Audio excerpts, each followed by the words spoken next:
Kenapa? Karena kalau saya secara jujur melihat bahwa ya sangat tidak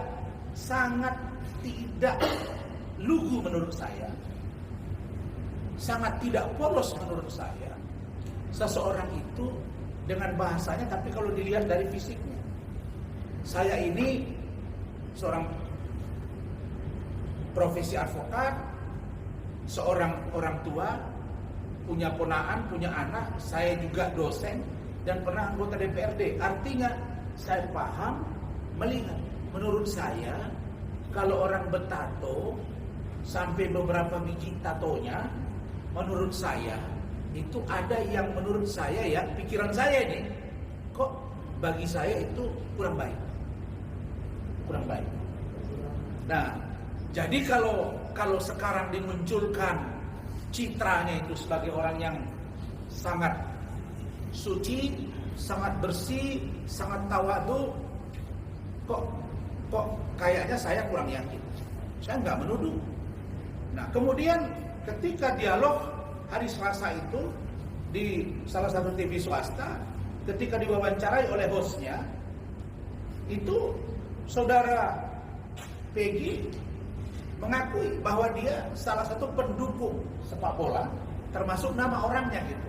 Sayangnya saya tidak diberi kesempatan untuk berdialog dengan beliau karena dilarang oleh hostnya.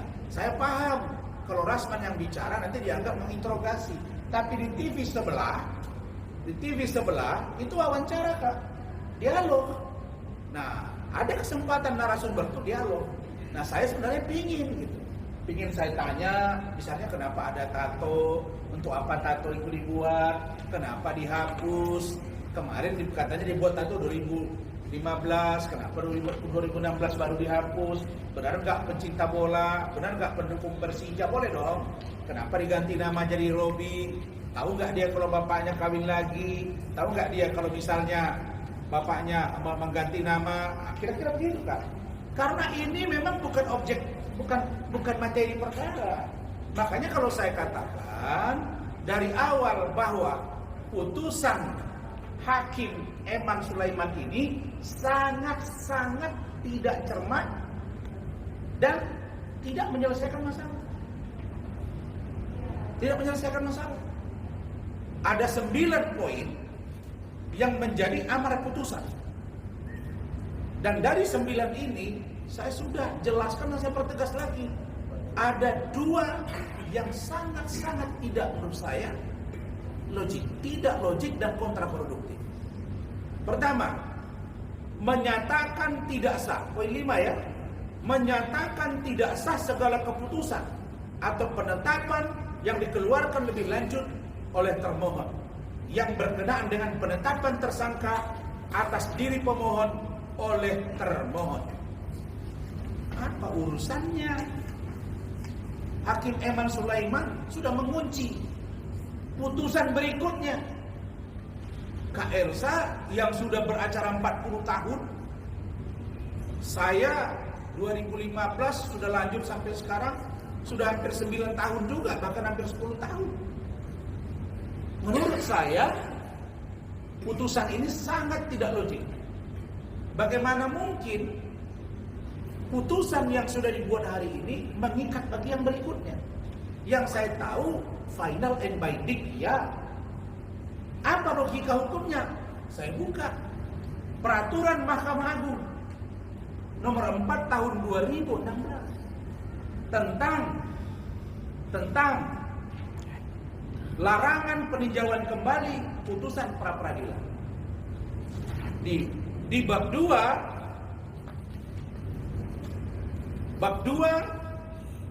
objek dan pemeriksaan pra peradilan, pasal 2 ayat 1 tentang objek pra peradilan, sah dan tidaknya penangkapan, ganti rugi dan lain-lain pemeriksaan pra peradilan. Ayat 3, putusan pra peradilan yang mengabulkan permohonan tentang tidak sahnya penetapan tersangka tidak menggugurkan kewenangan penyidik untuk menetapkan yang bersangkutan sebagai tersangka lagi setelah memenuhi paling sedikit 2 alat bukti yang baru dan sah dan berbeda dengan alat bukti yang sebelumnya. Maka putusan Hakim Eman Sulaiman ini kontraproduktif dengan ini kan, Kak? Karena masih bisa dibuat sprindik baru dengan barang bukti yang baru. Nah, bagaimana pendapat hukum berikutnya itu nanti disampaikan oleh Bu Elsa. Yang paling penting menurut saya adalah saya menghimbau, saya berharap agar satu, Polda Jawa Barat, apakah itu melalui tim kuasa hukumnya, karena saya dengar akan ada tim hukum yang nanti juga akan diramu, akan dijelaskan oleh Bu Elsa, bahwa kita harus menguji poin atau PowerPoint yang diajukan atau yang disampaikan dalam pertimbangan oleh Hakim Tunggal, yaitu tentang DPO, daftar pencarian orang, kalau bahasa Inggrisnya wanted. Dan DPO ini jelas menurut aturan hukum yang kita pahami, menurut SOP, menurut Perkaba, menurut Perkap, Perpol, diatur DPO adalah tersangka. Belum pernah saya dengar seorang DPO tidak tersangka. Yang saya tahu DPO tersangka. Tapi Hakim Eman Sulaiman mengatakan DPO dipanggil dulu 3 kali. Pakai surat 1, 2, 3, tidak, baru tangkap. Sejak kapan DPO dipanggil dulu? Kalau besok Harun Masiku yang sejak tahun 2021 DPO, besok ketemu di sini kasih surat dulu, saya pastikan 1000 kali dia akan lari. Ini logika yang terbalik. Jadi hakim bukan segala-galanya, Bapak. Hakim juga bisa kita duga punya muatan. Hari ini Indonesia, negara Republik Indonesia ini sudah sulit kita mempercayai kulluhum ajma'in, seluruhnya. Tidak. Pengacara ada yang ditangkap, ada yang masuk penjara, ada penyuapan, ya kan, Kak? Polisi juga ada, jaksa juga ada, hakim juga ada. Jadi saya, ya kan, Kak? Jadi saya tidak serta-merta mempercayai bahwa hakim ini adalah orang yang paling jujur,